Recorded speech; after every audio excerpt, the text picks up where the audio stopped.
Pai não sabe por que sua filhinha chora antes de entrar no ônibus. Então ele a segue para dentro. Podemos não necessariamente concordar com os nossos pais o tempo todo, mas algo de que ninguém pode discordar é a quantidade de amor e afeto que eles nos dão. É quase impossível encontrar outra forma de amor e cuidado tão altruísta como os dos nossos pais. Estranhamente e até de uma forma desajeitada, parece que para os pais nenhum ser humano pode realmente crescer sem ser amado por alguém durante tantos anos em sua vida. Mas ainda estamos aprendendo o que a palavra amor de pai pode envolver. Palavras amorosas que saem da boca de alguns pais, ainda mesmo que daqueles mais desagradáveis, jamais resistem a uma alegação de que eles realmente se emocionaram profundamente. Isso não significa que o comportamento amoroso é mais fácil de se entender na teoria, na prática ou na realidade. Um dia, um padrasto preocupado corre para o ônibus para descobrir por que a sua enteada está chorando todos os dias quando embarca para a escola. Quando ele descobre a causa, ele fica furioso e rapidamente toma medidas contra o motorista do ônibus.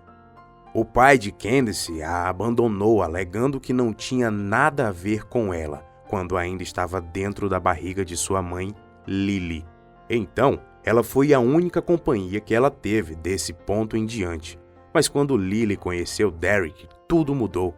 Lily e Candace capturaram o coração de Derek, e ele aceitou as duas. Ninguém duvidava que ele era o padrasto de Candace e não o pai biológico, pois havia se tornado um marido e pai dedicado e amava sua jovem garotinha. Como Lily e Derek trabalhavam, eles enviavam Candace para a escola todos os dias no ônibus. O escritório onde Lily trabalha fica longe de casa. Então ela sai mais cedo para o trabalho e Derek fica responsável por deixar Candace no ponto de ônibus antes de ir para o trabalho. Derek certa vez notou que Candace estava angustiada quando ia para a parada do ônibus. Então perguntou: "Docinho, você está bem?" Perguntou em um tom preocupado. "Você quer contar algo para o Dan?" Candace não disse nada, mas ela estava visivelmente chateada quando Derek perguntou se havia algo errado. "Lembre-se, o papai está sempre aqui para ouvir se você tiver alguma coisa incomodando você." Quando o ônibus chegou, Candace deu um aceno rápido, pegou sua bolsa e saiu. Embora Derek esperasse que ela ficasse bem, não aconteceu. Derek finalmente tomou consciência do pedido diário de choro de Candace, que ela queria ir de carro, em vez de pegar o ônibus para a escola. Quando Lily foi informada, tudo o que ela poderia dizer foi que Derek, você está ciente de seu amor por você, ela constantemente anseia por sua proteção, e é por isso que às vezes as crianças vão agir de tal maneira, para prender a atenção de seus pais. Derek pensou muito nisso porque achava que Lily estava correta e ocasionalmente cumpriu o pedido de Candace para deixá-la na escola. Mas a rua da escola de Candace ficava de outro lado da rua onde ficava o escritório que ele trabalhava. Para estar lá no horário, era impossível que ele a levasse todos os dias. Candace começou a chorar mais uma vez pelas manhãs porque não queria tomar o ônibus para ir para a escola. Derek ficou enfurecido com Candace porque ele já estava atrasado para uma reunião. "Candace, deixe de ser tão exigente.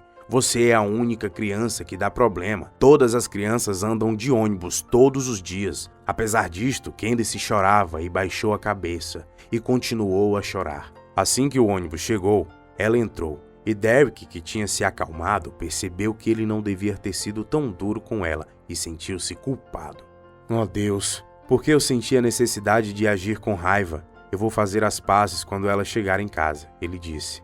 E fez o caminho para o seu carro. No entanto, ouvir o motorista do ônibus falando fez com que ele parasse os passos no meio do caminho. "Você, garota minúscula, vá para a parte de trás e senta lá que eu prefiro não ver o seu rosto. É melhor me obedecer ou saia do meu ônibus imediatamente", ele gritou. Candace implorou ao motorista do ônibus para deixá-la sentar na frente, porque ela ficava enjoada com o movimento, com lágrimas nos olhos, mas ele recusou. Ele gritou: "Você, siga minhas instruções ou saia." Como a porta do ônibus estava prestes a fechar, Derek voltou para observar na frente da porta e entrou. Quando ele viu o rosto do motorista, ele instantaneamente congelou. Ele sempre seria capaz de identificá-lo. Ele manteve a compostura, abriu um sorriso e se desculpou com o motorista do ônibus. Senhor, me desculpe pelo problema. Eu só pensei em buscar minha filha e levá-la pessoalmente para a escola. Por isso estou aqui. Venha, meu bem, disse para Candace. Vamos. Ele levou Candace nos braços e saiu do ônibus. Deixou Candace na escola, mas antes enviou uma mensagem para seu chefe, avisando que não poderia participar da reunião devido a uma emergência. Derek abordou o motorista do ônibus de Candace quando o viu no campus. Nesse momento, os alunos já tinham ido para as suas aulas. Justin Derek gritou com convicção. Quando você gritou com Candace, o que você estava tentando provar? Pelo amor de Cristo, ela é uma criança e isso tem que parar. Eu não queria fazer uma cena na frente das crianças. Justin Gufford falou. Ei, padrasto, se você está tão preocupado com ela, por que você não deixa ela todos os dias na escola por conta própria? Eu estou cansado de ver constantemente o seu rosto vil. Eu estava certo ao abandonar ela e Lily. A preferia que ela nunca tivesse existido. Desde quando comecei a trabalhar aqui, ela tem me dado nos nervos. Mas que inferno! Que tipo de pessoa você pensa que é para gritar com ela? Eu não deveria? Disparou Justin. Eu tinha um presságio tão ruim dela e da mãe dela que eu comecei a perder o dinheiro do meu negócio. Quando eu namorei com Lily, eu era um tolo. E não é só isso. Ela ainda pretendia jogar a filha para cima de mim. E ainda a enviaram aqui hoje, então eu vou continuar tirando sarro daquela garota. Justin, isso é impossível. Derek ficou furioso e imediatamente reclamou para o diretor da escola. Felizmente, ele tinha capturado toda a discussão com seu telefone e pôde usar como evidência. Ele alegava ser o pai biológico e literalmente torturava Candace, culpando ela e sua mãe pelo fracasso de sua carreira. A princípio, Justin tinha acabado de ser contratado por Ben, que descobriu que sua empresa tinha falido e que ele estava tendo problemas para encontrar trabalho. Derek foi tranquilizado pelo diretor. Não se preocupe, Sr. Miles. Agradeço você ter nos alertado sobre isso. Você pode ter certeza de que tomaremos providências severas contra ele, porque não permitimos esse tipo de comportamento em nossa escola. A demissão de Justin de sua função veio como um alívio para Derek e Candace, que já não se sentia tão mal sobre ir de ônibus para a escola. Derek ficou chocado e sentia-se horrível por ter minimizado o comportamento de Candace. Enquanto se dirigiam para o ponto de ônibus, Derek disse a Candace: Você tem que me deixar saber sempre que algo estiver errado. Nunca esconda nada de mim, porque o papai vai estar sempre aqui para você, tá bem? Candace voltou e sorriu para Derek. Quando estavam chegando ao ponto de ônibus e Candace estava prestes a entrar, ela disse: Sinto muito, papai. Eu não te disse apenas porque eu estava com medo.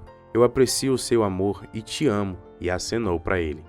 Derek devolveu o aceno e disse eu te amo em voz suave. Candace, entusiasmada, fez seu caminho para a escola enquanto estava em um dos assentos da frente. Derek e Lily tomaram a decisão de contar a ela quando tivesse idade suficiente para entender que Justin era seu pai biológico, porque ela ainda não tinha conhecimento deste fato. Crianças são amadas por seus pais que os protegem contra danos. Apesar do fato de que Candace não era um parente de sangue de Derek, ele se importava com ela e foi para ela mais do que um pai no sentido verdadeiro da palavra. Justin certamente não merecia ser o pai. Crianças não devem ser atraídas para disputas e intrigas, pois têm suas almas puras e inocentes. Derek era louco pelo jeito que tratava Candace e tirava sarro dela por causa de sua falha no trabalho.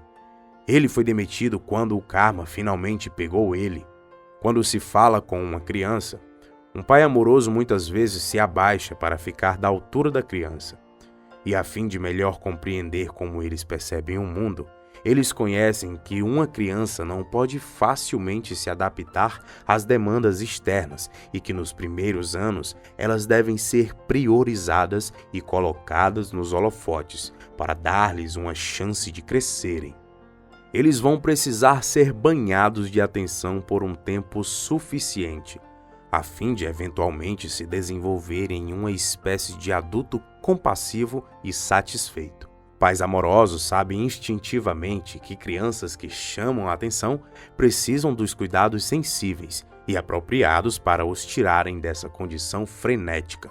Missões por Amor, Não Punição é uma palestra sobre como é difícil e contrastante o uso dos filhos como fraqueza ou uma desculpa para a vingança. Pais apaixonados estão preparados para sentir grande simpatia por seus filhos pequenos. Eles sentem também o quão difícil é para eles entenderem a se comunicarem, que podem ter frio na barriga ou sentirem-se com raiva, que ficar sem ou ter qualquer outra forma de se expressar além de gritar, porque eles não podem antecipar o futuro para terem a percepção de um adulto competente. Os pais podem deixá-los permanecerem sendo jovens por um bom tempo. Pais amorosos estão cientes de que a vida de suas crianças gira em torno de pequenas questões que são insignificantes para os adultos, mas não para as crianças.